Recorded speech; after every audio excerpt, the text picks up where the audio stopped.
আসসালামু আলাইকুম এভরিওয়ান। আমি আজকে আপনাদেরকে তেলাপিয়া মাছ ফ্রাই করে দেখাবো। এখানে তেলাপিয়া মাছটা আমি একদম পেট পরিষ্কার করে মাথা থেকে কাঁচা, যে ভিতরে একটা কাঁচা থাকে, এটা ফেলে পরিষ্কার করে ধুয়ে নিয়েছি।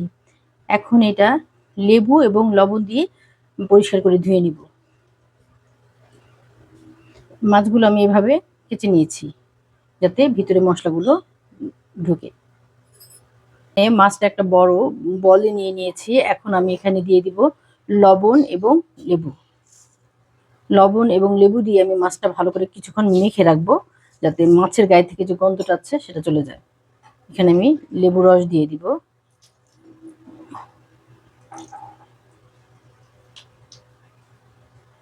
এখন লবণ এবং লেবু দিয়ে আমি মাছটা এই 5 মিনিট মেখে রাখবো। মেখে আমি এখন অফ ক্যামেরায় মাছটা লবণ এবং লেবু দিয়ে মাখবো। মেখে 5 মিনিট রেখে দিব। রেখে পরিষ্কার করে ধুয়ে নিব। মানে মাছ আমি একদম পরিষ্কার পানি দিয়ে ধুয়ে নিয়েছি। এখন মাছটা পরিষ্কার পানি থেকে উঠিয়ে মশলায় ম্যারিনেট করব।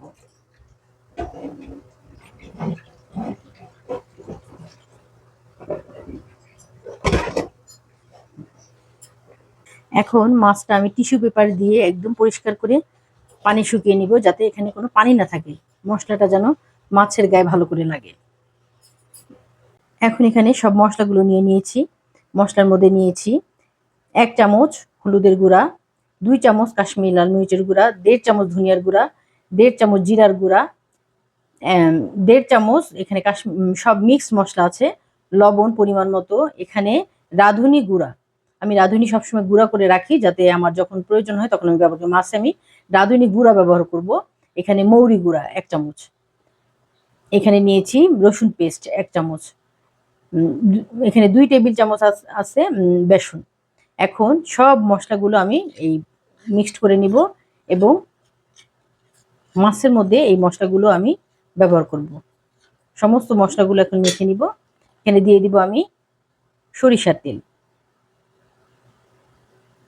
বেশি পরিমাণ সরিষার তেল দিয়ে এখন আমি মশলাটা সম্পূর্ণ মেখে নিব। মেখে একটা একটা করে প্রতিটা মাছের গায়ে মশলাগুলো মেখে নিব। এখন মাছের গায়ে এরকম পুরো সম্পূর্ণ মশলা লাগিয়েছি। পেটের ভিতরেও মশলা দিয়ে দিয়েছি। এখন মাছগুলো আমি এরকম একটা বাটিতে নিয়ে নিব।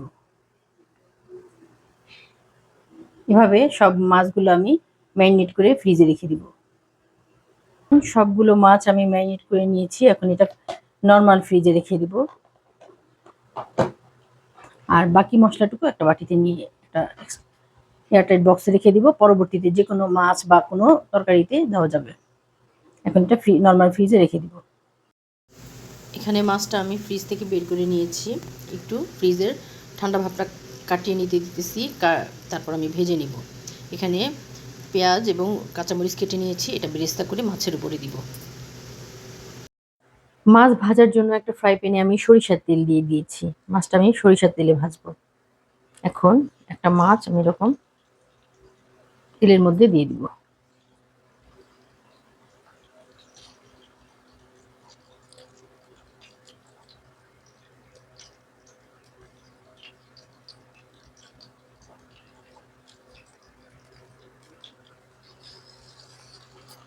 দুই পিস মাছ আমি দিয়ে দিয়েছি। দুই পাশ বাদামি করে মাছটা ভেজে নিব। মাছটা তেলে দেওয়ার পরে সরিষার তেল উপরে উঠে আসছে। এখন জালটা একদম হালকা আছে। হালকা আছে মাছটা ভেজে নিব, যাতে ভিতর থেকেও মাছটা সম্পূর্ণ হয়ে যায়, রান্না হয়ে যায়। এক পাশ মাছ হালকা বাদামি হওয়ার পরে আমি উল্টে দিয়েছি। এখন অপর পাশটাও হালকা বাদামি করে ভেজে নিব। পরে হালকা আঁচেই মাছটা ভাজতে হবে, যাতে ভিতর থেকে মাছটা হয়ে যায়। এখন আবার হালকা আঁচে অপর পাশটা ভেজে নিব। মাছ দুই পাশ বাদামি করে আমি ভেজে নিয়েছি। এখন একটা প্লেটে উঠিয়ে নিব। মাছ আমি দুই পাশ বাদামি করে ভেজে প্লেটে উঠিয়ে নিয়েছি। এখন অপর পাশে আমি সরিষার তেলটা ভেজে নিব। সরিষার তেলের উপরে পেঁয়াজ এবং কাঁচামরিচটা ভেজে নিব। হালকা বাদামি করে পেঁয়াজটা ভেজে প্লেটে উঠিয়ে নিব। পেঁয়াজটা বাদামি করে ভাজা হয়ে গেছে। এখন আমি পেঁয়াজটা মাছের উপরে দিয়ে দিব।